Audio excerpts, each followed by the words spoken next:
You're watching The Ugly Inside. Subscribe below. Welcome back to TUI Transfer Talk, and since the announcement has been made, Claude Puel's the new manager of Southampton, there's been a host of rumours circulating along in the internet. Lots of players linked in and out of the club. So joining me today, I'm joined by a special guest. I'm joined by Jake, who's the editor for St Mary's Musings. Find them on Twitter if you haven't already. So we're just going to quickly go through some of the players that have been linked in and out of the club. Let's start with the Wolfburg striker, Dost. What do you know of it, Jake? As far as I know, I'm not the biggest Bundesliga follower, but he's a large Dutch forward who scored a lot of goals last season. I've seen the rumour banded around fairly regularly over the last couple of weeks. I don't see much in it, to be honest. He would be like an easy sort of figure to link to Saints because he's Dutch. Obviously, Koeman's left though, and he is, as far as I know, in a similar mould to Graziano. And if he is leaving, as you read in the papers every day, then he could be a fit in that regard. But I don't see it happening just because Wolfsburg start him, and they're always vying for Champions League football.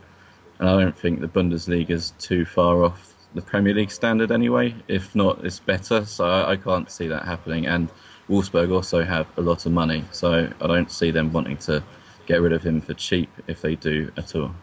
So, I mean, obviously we're going to talk about a couple of more strikers here. So, I mean, these all obviously depend on the situation of Graziano Pellè. Is he staying? Is he going?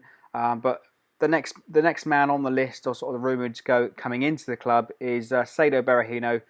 We all sort of know about him playing for West Brom last season. Berahino's a strange one because it's always looked good for the under-21s, England under-21s, not the West Brom under-21s.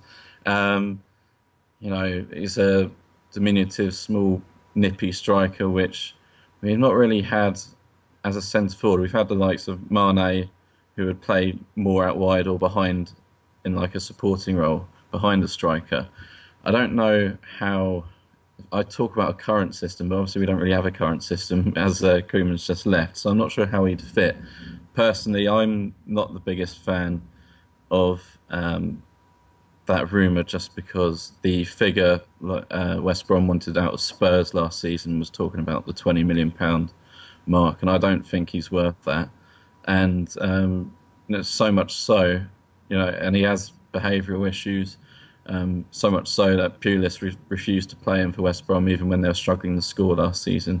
And I think our dressing room in general is renowned for being a positive one. I don't think he'll be a great fit for Saints, but what do I know?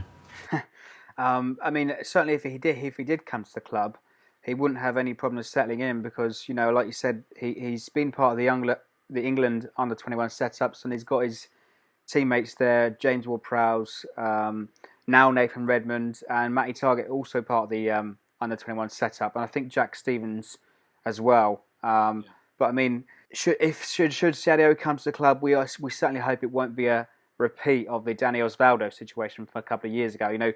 I don't think anyone would be as bad as Dani Osvaldo. No, but what I'm saying, his reputation, about his behaviour, he's got so much talent. He's certainly a great sort of young player coming through the system now, Saido Berahino, but really just needs to get his head down and work hard and get his chance to play week in, week out, and he just needs to sort out his behavioural issues. So let's move on to our third name then for today.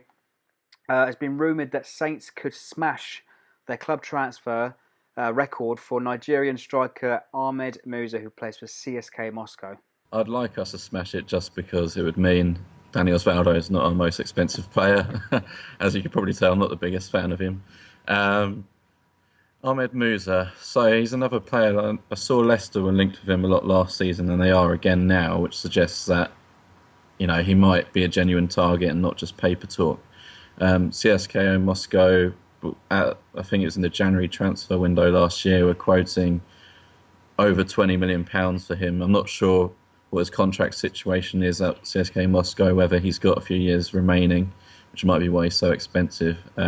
What I've seen of him, he's another small, very quick winger. He plays on the wide more so than through the middle.